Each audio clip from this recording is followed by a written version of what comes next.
రేవంత్ రెడ్డి కోస్తా రక్తం తీస్తా అంటుంటే డీజీపీ చెప్పిన కాకి బుక్ ఏం చేస్తోంది?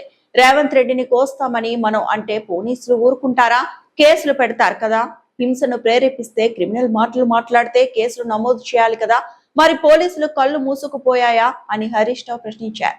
ఈ డీజీపీని అడుగుతున్న కాకి బుక్ ఉన్నది, కాకి బుక్ ఉన్నది తెలంగాణలో అన్నావు కదా, మరి నీ కాకి బుక్ కాకెత్తుకపోయిందా? ఎందుకు రేవంత్ రెడ్డి మీద కేసు పెట్టలేవు అని అడుగుతా ఉన్నా.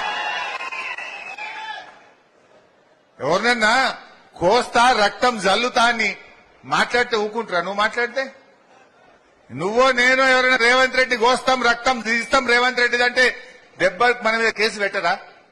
మరి ఇవాళ రేవంత్ రెడ్డి ఈ రకంగా మాట్లాడితే అన్ని టీవీల్లో లైవ్ వస్తే రాష్ట్ర పోలీసులు ఏమన్నా కళ్ళు మూసుకుంటున్నారా? చట్టం లేదా? హింసను ప్రేరేపించవచ్చా? ఏ వ్యక్తి అయినా సరే హింసను ప్రేరేపిస్తే, క్రిమినల్ మాటలు మాట్లాడితే, తప్పుడు మాటలు మాట్లాడితే కేసులు నమోదు చేయాల్సిందే, ఆ వ్యక్తిని వెంటనే అరెస్ట్ చేయాల్సిందే. ముఖ్యమంత్రికో న్యాయం, నారాయణ ఖేడ్లోని సామాన్య రైతుకు ఒక న్యాయం ఉండదు. అది ఎవరైనా అందరికీ ఒకే న్యాయం. మరిన్ని అప్డేట్స్ కోసం మా ఛానల్ ని సబ్స్క్రైబ్ చేయండి.